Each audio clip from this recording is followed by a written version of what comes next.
There is no question that a child in conflict with the law should be treated differently from an adult.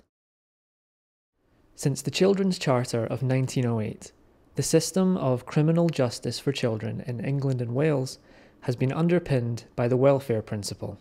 This principle states that any sentence imposed on a child must factor in their best interests and the need to prevent future offending. These needs could vary depending on a huge number of factors, such as poor mental health, problems at home, neglect and abuse, drugs and alcohol, problems with learning at school, or exploitation by others. But what happens when a child turns 18?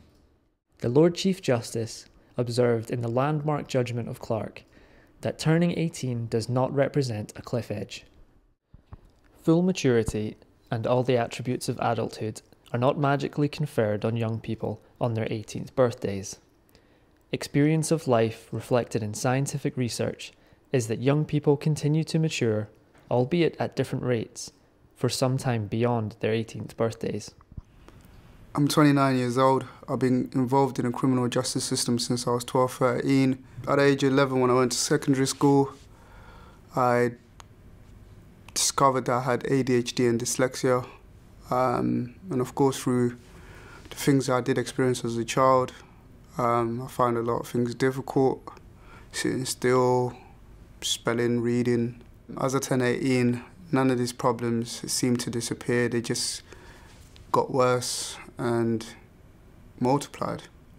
Dr. Laura Janes and Garry Green are lawyers who have extensive experience of working with young adults. They know the dangers of conferring adulthood onto young people at an early age all too well. I think it's important to recognise that because young adults are still developing, they still require a certain amount of care and attention.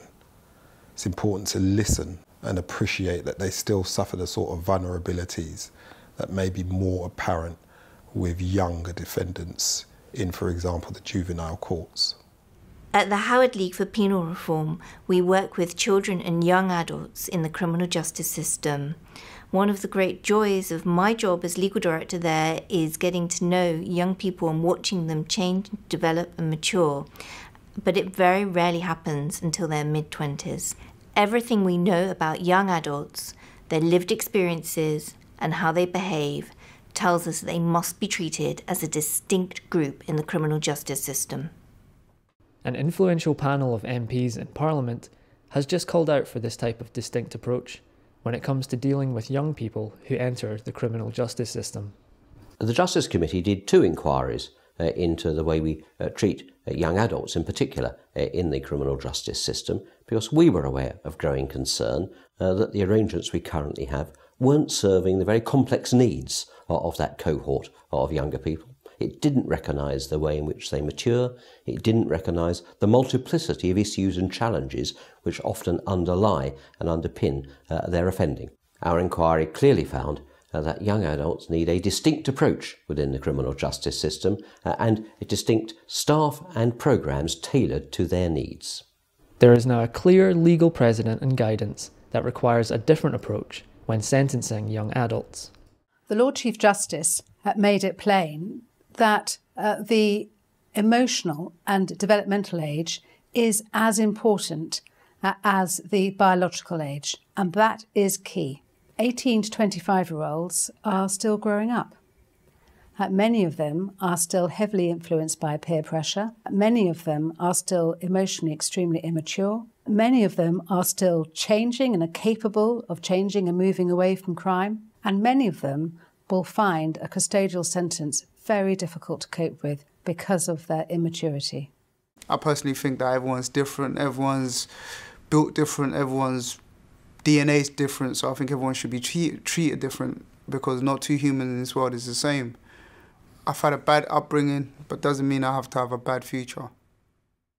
Young adults aged between 18 to 25 are wired differently and have different needs from older adults. The justice system has recognised this, but we all need to play our part in making sure that in every case, the distinct needs of young adults are known, understood, and taken into account in decisions that affect them.